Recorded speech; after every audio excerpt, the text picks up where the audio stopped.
Workshop. I'll just skip over revision. Revision, or I'll say this about revision. Revision's very important, but for me, it's a natural consequence of writing a story. As soon as you're done with a story, there's going to be more that you have perspective on because it's out of your head.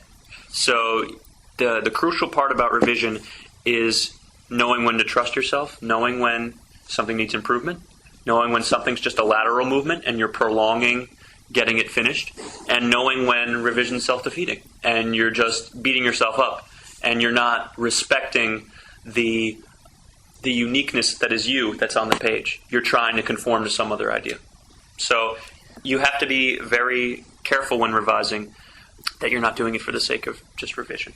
But at the same time, almost, if you're writing a short story, 99.9% of short stories are not going to be done the first draft. They just don't come out complete like that. So, but if I were to, I've been talking a lot about poles. If I were to fall on one side of the spectrum or the other, I would go toward the tendency of a one-draft wonder versus an obsessive revisionist, because I believe in trying to maintain the sanctity of the author's voice. So I don't want to start getting too wrapped up in what I think it has to sound like in order for people to enjoy it. So, again, neither is a preferred method of going about doing a story, but my personal tendency is to lean toward less revision than more revision. If you were writing a story, would you edit per chapter, or would you wait until the whole thing is done and you have chapter 1 through 10, and you may be reading it and saying, chapter 8, really I could revise that a little and make that chapter 7 because I mean, is that how you would? I would, if I'm going to write in chapter form like that, I would, and I have written everything and then gone back. I don't until I like to get to a point where I'm done with the first draft. Let me go back and check now. I don't like to write a few pages and then go back and make sure everything's settled, because you're going to be doing that constantly. Okay. I think you lose something like that. I think you lose the spontaneity of the work. You lose the freshness. You don't know if necessarily that sentence that you might hate right now, it might turn out to be really useful later. You don't know. So you would write your whole story. Do you put it in chapter form? What I do is I write with breaks. So they're kind of like chapters. I wouldn't. Chapter has a very specific feel to it, and I haven't written like that. But if I go, I'll put a few dashes, and then I'll go to a new scene. Right. So, and the same holds true. I wait till I'm done with the scene, or the whole thing, and then I'd go back. Have you ever written a story, the plot line of which is told in different voices? In other words, here's the story. Yes. And Mary starts the story. Yes, and I have. Picks it up. Yes. So I wrote a story. You're getting the perspective of each one of these voices. I wrote a story when. I wrote a story over several years. I started in college and finished when I was down in Texas, about two people falling in love at a garage sale. Okay. And so the story, it first leads you through the man's perspective, and he is an exercise machine aficionado. It's a very quirky story. So he collects infomercial exercise machines, like the Body by Jake ab roller, or things like that.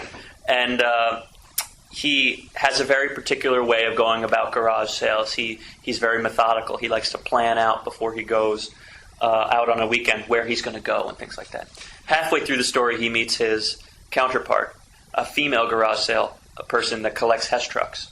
And she likes to go out on a complete whim, spontaneously, just following garage sale signs that she sees out on the street. And so the idea is telling the quirky story of garage sales through two different perspectives and two different methods, and then watching them fall in love, knowing already that the guy is obsessed with the girl, but I switched perspectives to third limited. I switched the game. The guy's name was Mitch. Mitch was third person limited. He didn't know anything about the girl. Okay. Halfway through, I switched to Christina. She was also third person limited. We already had knowledge through Mitch about Christina, but Christina didn't know that we had that knowledge. Do you understand what I'm saying? Oh, I'd have to read this. Yeah, Is it so- online? Yeah, it's online. It's online. What's the name of your book? That one is called A Tag Sale Fairy Tale. What? A Tag Sale Fairy Tale. Oh, I can't feel it. Yes. Okay. Now, the way that I just said that makes it sound a lot more mysterious than it actually is. But the whole idea is that, she doesn't know his name yet. Okay. So she refers to him as Poison Guy because he's wearing a poison T-shirt or something like that. So there's a lot of information. It's like a dramatic irony, I guess, in a sense. The audience is privy to something the character's not. And ultimately, at the end, for the last few pages, I switch back to Mitch. But yes, I have experimented with switching from perspective to perspective. That was hard, right? Was it hard? It's interesting. It's fun. It requires a certain logical sense of what you have to pay attention to what you're doing because you might slip up and people will be like, but wait, Exactly. she's not supposed to know that. Right, So right. it is more a documenting format. It's more you have to keep structurally. It's more difficult. Thank you. We have to leave. Absolutely. We're going to go on, but that's fine. Absolutely. We have a- That's good fine. talking I this enjoyed morning. it very much. Thank you. very much, too. Thank you very much for We didn't coming. get a chance to look at those things that we gave. Yes, you. give me your write down your email addresses, and I will be able to. Okay, sure. In fact, if anybody has anything they'd like me to read, I'd be happy to read it and just give you my thoughts on it. Combine my music.